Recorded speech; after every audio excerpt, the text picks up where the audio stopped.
Hello বন্ধুরা, আজকে আমি তোমাদের সঙ্গে শেয়ার করব চিলা রেসিপি। তার জন্য যেটা মেন উপকরণ লাগবে সুজি, ডিম, পেঁয়াজ আর লঙ্কা কুচি।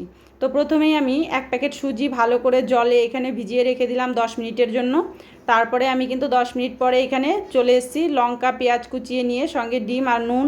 দেখো তোমরা, আমি পেঁয়াজ কুচিটা দিয়ে দিলাম, সঙ্গে লঙ্কা কুচিও দিয়ে দিয়েছি, নুন আর দুটো ডিম ফেটিয়ে দিয়ে ভালো করে সুজির সঙ্গে এটাকে ফেটিয়ে নিচ্ছি।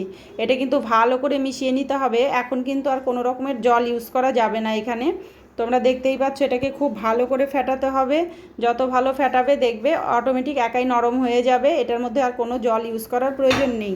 তো তারপরে কিন্তু আমি এটাকে ভালো করে ফেটিয়ে নেওয়ার পরে এবার ওভেনে চলে এসেছি এটাকে তৈরি করে নেওয়ার জন্য। এবার কিন্তু আমি একটা চাটু বসিয়ে দিয়েছি, দেওয়ার পরে চাটুটা গরম হওয়ার পরে হালকা একটু অয়েল ব্রাশ করে নিলাম। তারপরে কিন্তু আমি এখানে চিলাগুলোকে তৈরি করে নিচ্ছি। দেখতেই পাচ্ছ তোমরা, আমি এখানে হাতার সাহায্যে দিয়ে হাত দিয়ে এটাকে ভালো করে করে নিলাম।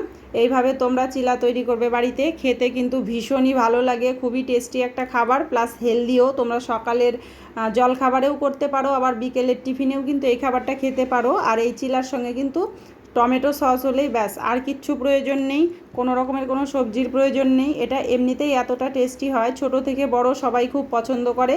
তোমরা কিন্তু বাড়িতে অবশ্যই ট্রাই করবে আর আমাকে কমেন্ট করে জানাবে তোমাদের কেমন লাগলো। আমি তোমাদের বলছি, এই রেসিপিটা এত টেস্টি যে তোমাদের একবার কিন্তু অবশ্যই বাড়িতে ট্রাই করা উচিত, না হলে তোমরা বুঝতেই পারবে না যে এটা কতটা টেস্টি।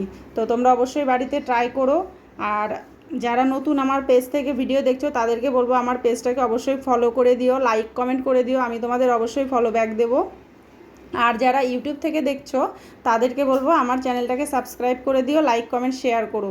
আর আমার ভিডিওগুলো ভালো লাগলে আমার পাশে এভাবেই তোমরা থেকো, আমাকে এগিয়ে যেতে একটু সাহায্য করো। তো আজকের মতো কিন্তু এই পর্যন্তই, দেখা হবে অন্য কোনো ভিডিওতে। ততক্ষণ তোমরা কিন্তু সবাই সুস্থ থেকো, ভালো থেকো, আর এইভাবেই আমার পাশে থেকো, আমার ভিডিওগুলো দেখতে থেকো। তো আজকের মতো এখানেই রাখছি, টাটা।